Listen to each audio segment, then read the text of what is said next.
Today we will be doing part 3 of the chapter area related to circles. So here I have the first question in front of you. So let's begin with it.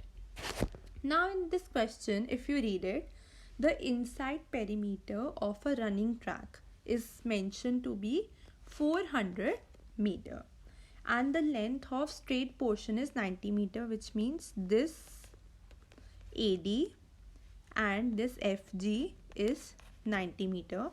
Similarly, BC and EH are also 90 meter. Two ends of this track are semicircle and the track is 1.4 meter wide, which means this is 1.4 meter. Now if we need to inside perimeter is 400 meter, so inside perimeter will be equal to inside perimeter will be equal to circumference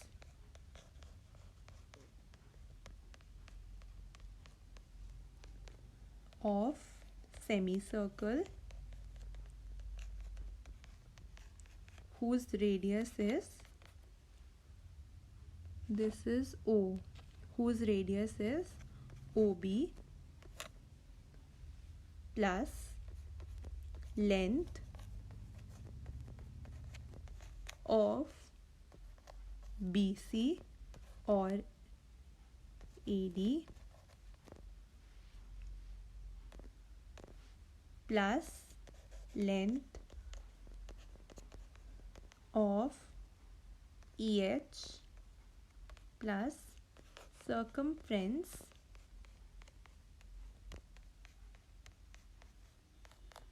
of semicircle with radius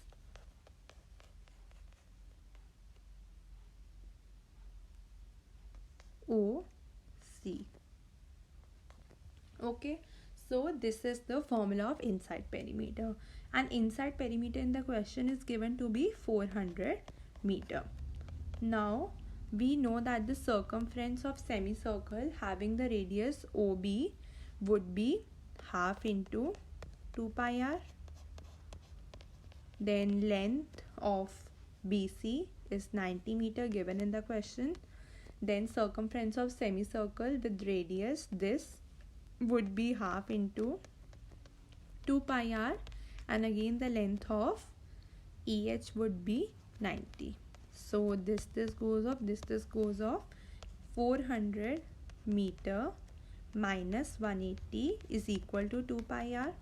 We do not know the radius, so here we'll be calculating the r. So यहाँ पर if we calculate r, we'll be getting 35 meter, and we'll take the value of pi to be 22/7. So this way we got our r. Now we need to calculate the area of track. How will we calculate the area of track?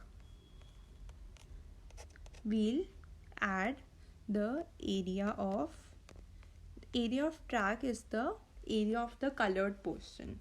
Okay, so here we'll mention area of rectangle ABCD plus area of rectangle EFGH plus,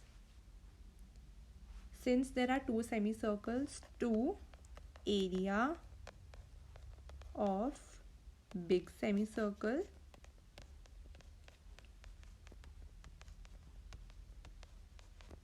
minus area of small semicircle. Big semicircle का radius we do not know, ठीक है, but तो यहाँ पर हम लोग कैसे calculate करेंगे बिग सेमी सर्कल का रेडियस? जो हमारा स्मॉल सेमी सर्कल है उसका रेडियस 35 मीटर है और हमें पता है कि विड्थ हमें क्या दिए है ट्रैक की 1.4, तो यहाँ पर बड़ा आर दैट इज़ जो बड़ा सेमी सर्कल है उसका रेडियस क्या आ जाएगा 35 प्लस 1.4 दैट इज़ 36.4। तो अब इसमें हम लोग वैल्यूज़ डाल देंगे। एरिया क्या हो जाएगा ABCD रेक्टेंगल का 90 इंटू 1.4। एरिया ऑफ रेक्टेंगल क्या होता है लेंथ इंटू ब्रेथ, यहाँ पर भी सेम ही हो जाएगा। Area of big semi circle, area of big semi circle क्या हो जाएगा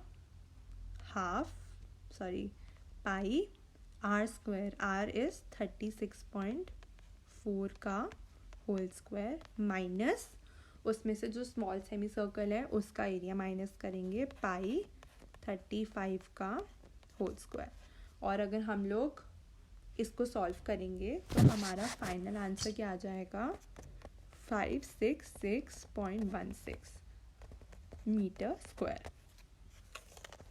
ऐसे क्वेश्चंस में यूजुअली कैलकुलेशन मिस्टेक्स होती हैं, so I would recommend you all to solve this question once with your own hand on the paper. Okay, so here we go on our next question. So this is the question. इसमें हम लोगों को area of two segments निकालना है, difference between the area of two segments. और दो segments कौन सी form हो रही है यहाँ पर, जो कलर्ड एरिया है वो मेजर सेगमेंट है और जो अनकलर्ड एरिया है ये मैंने एरो से मार्क किया है ये माइनर सेगमेंट है। और AB कॉर्ड दी है 5 सेंटीमीटर की और वो सेंटर में हमें कौन सा एंगल सबटेंड करती है 90 डिग्रीज एंगल सबटेंड करती है। अब हमें ये पता है कि जो OA है वो OB के इक्वल है दैट इज़ R है, हमें पता है रेडियस इक्वल होता है। उसके बाद हमें अगर R निकालना है तो हम क्या लगाएंगे यहाँ पर पाइथागोरस थ्योरम लगाएंगे। तो ट्राइंगल OAB में hypotenuse square that is AB square is equal to P square that is perpendicular square OA square plus OB square. AB square is 25 square, OA और OB को हमने R सपोज किया है तो ये आ जाएगा 2R स्क्वायर। ठीक है, फिर जो R स्क्वायर है वो क्या हो जाएगा 25, अच्छा हाँ यहाँ पर 25 होगा ना क्योंकि 5 का स्क्वायर है। फिर ये आ जाएगा 25/2, तो हमारा R क्या हो जाएगा 5/√2। ये हमारी R की वैल्यू आ गई। अब हमारे पास क्योंकि R आ गया तो हम लोग एरिया निकाल सकते हैं ऑफ ट्राइंगल OAB। एरिया क्या होता है हाफ इंटू बेस, बेस हमारा क्या आया है R है 5/√2 इंटू हाइट, हाइट हमारी क्या आई है R 5/√2 that is 25/4 centimetre square. अब हमें यहाँ पर क्या निकालना है एरिया ऑफ, एक तो माइनर सेगमेंट निकालना है और एरिया ऑफ मेजर सेगमेंट, और उनका फिर हमें डिफरेंस चाहिए। एरिया ऑफ माइनर सेगमेंट कैसे निकलेगा, एरिया ऑफ माइनर सेगमेंट कैसे निकलेगा, area of sector minus area of triangle. Area of sector का मैंने अपनी पार्ट 1 की वीडियो में स्टार्टिंग में डिस्कस किया था, क्या होता है pi r square into theta upon 360। Theta हमें पता है यहाँ पर क्या है 90 है। एरिया ऑफ ट्रायंगल अभी हमने निकाला 25/4 और यहाँ पर पाई को हम लोग पाई की वैल्यू डाल देंगे आर स्क्वायर, आर हमारा क्या होगा 5/√2 का स्क्वायर, थीटा आ जाएगा हमारा 90 डिग्री। और इसे अगर हम लोग सॉल्व करेंगे तो हमारा आंसर क्या आ जाएगा 25 पाई/8 माइनस 25/4। ये आ गया हमारा एरिया ऑफ माइनर सेगमेंट। अब हमें एरिया ऑफ अगर मेजर सेगमेंट निकालना है तो उसके लिए हम लोग क्या करेंगे, एरिया ऑफ मेजर सेगमेंट जो है वो हमें क्लियरली पता चल रहा है एरिया ऑफ सर्कल में से अगर हम लोग area of minor segment minus करें तो हमें अपना मेजर सेगमेंट का एरिया मिल जाएगा। एरिया ऑफ सर्कल होता है पाई आर स्क्वायर, आर यहाँ पे 5/√2 डाल देंगे, 5/√2 का स्क्वायर, ठीक है, minus area of minus segment जो भी आया था 25 पाई/8 माइनस 25/4। अब आप लोग सोच रहे होंगे कि मैंने यहाँ पर पाई में इसे रखा क्योंकि इससे कैलकुलेशन इजी हो जाएगी, क्योंकि यहाँ पर भी हम लोग इसे पाई में ही रखेंगे, ठीक है। और इसको जब हम लोग सॉल्व करेंगे तो हमारा आंसर आ जाएगा 75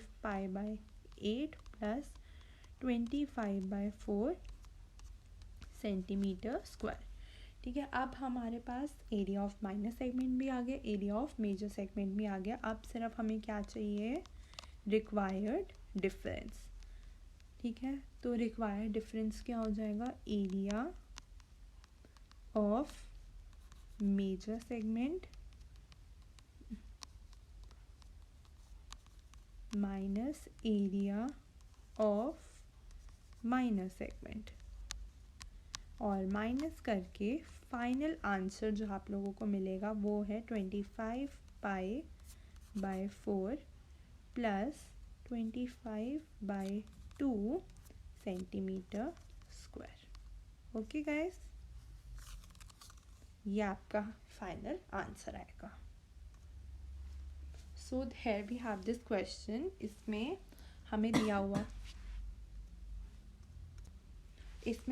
हुआ है कि 3 कॉन्सेंट्रिक सर्कल्स है। कॉन्सेंट्रिक सर्कल्स आप लोगों को पता होगा, जिसमें सेंटर सेम होता है और रेडियाई तीनों सर्कल्स के डिफरेंट होते हैं, और इनके डायमीटर्स 1:2:3 में दिए हुए हैं। तो अब हमें क्या निकालना है, इन तीनों रीजन के एरिया का रेशियो निकालना है। तो सबसे पहले हम लोग क्या अज्यूम करेंगे कि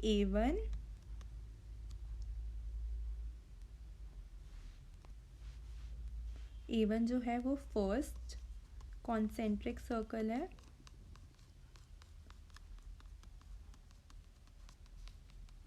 ठीक है।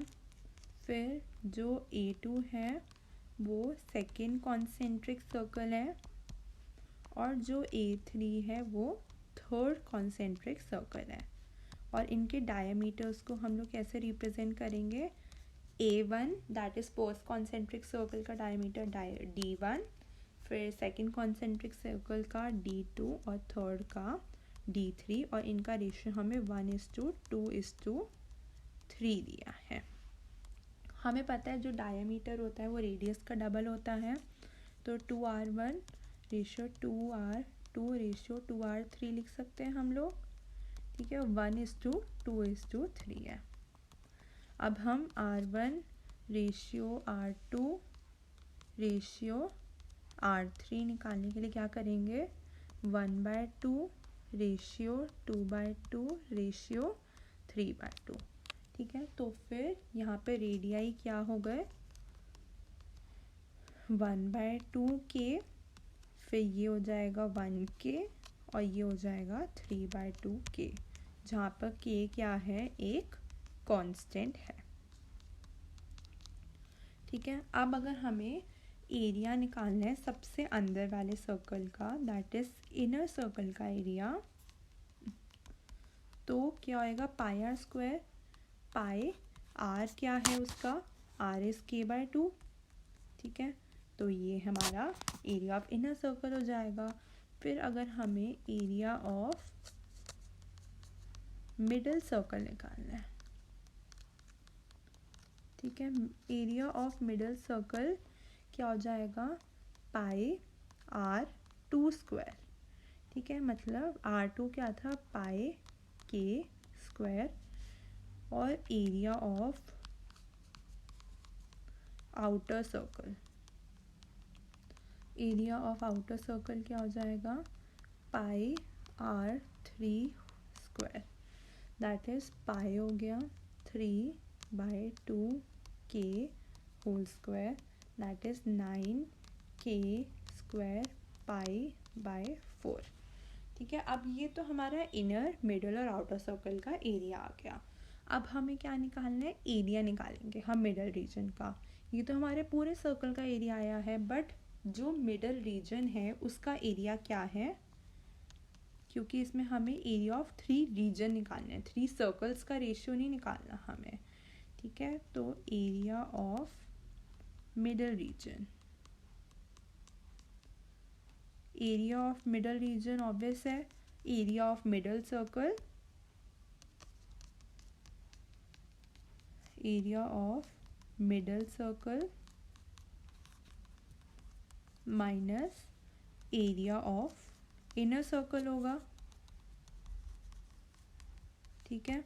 और ये किसके इक्वल हो जाएगा, 3k² पाई बाय 4 के equal.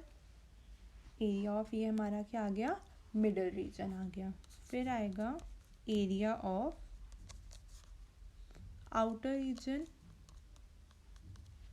Area of outer region obvious से कैसे आएगा, is equal to area of outer circle, area of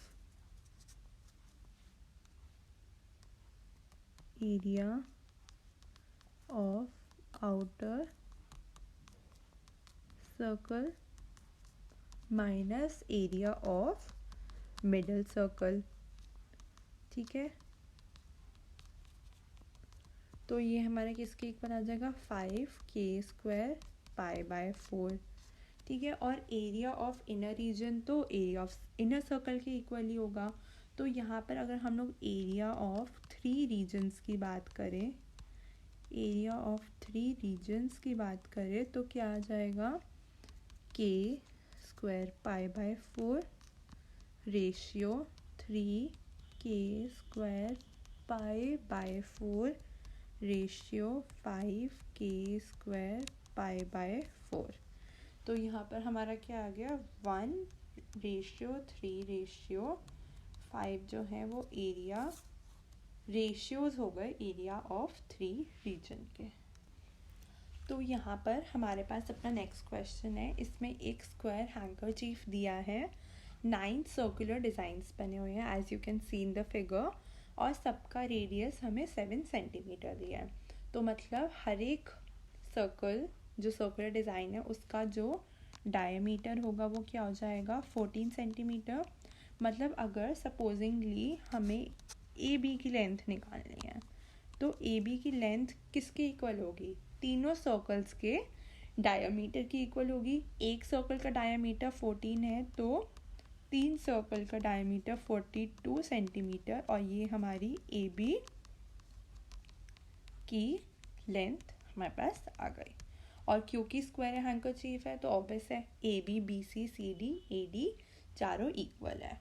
अब हमें क्या है, जो ये रिमेनिंग एरिया है ना उसका हमें पोर्शन जो है उसका एरिया निकालना है। तो ऑब्वियस है एरिया ऑफ हैंकरचीफ, उसमें से एरिया ऑफ सारे सर्कुलर डिज़ाइंस माइनस कर दो, हमारे पास एरिया ऑफ रिमेनिंग पोर्शन आ जाएगा। तो एरिया ऑफ स्क्वायर से स्टार्ट करते हैं। एरिया ऑफ स्क्वायर कितना होगा, side into side, that is 42 into 42 which gives us 1764 centimetre square. फिर आता है area of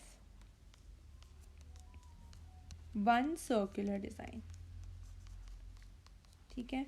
area of 1 circular design क्या है, तो नॉर्मल है, एरिया ऑफ स्क्वायर हो गया, सर्कल हो गया, पाई आर क्या है 7 का स्क्वायर, ठीक है। और क्योंकि हमें 9 ऐसे डिज़ाइंस का एरिया चाहिए तो हम 9 से मल्टीप्लाई कर देंगे, और 9 से तो इससे हमारे एरिया ऑफ 9 सर्कुलर डिज़ाइन आ गए।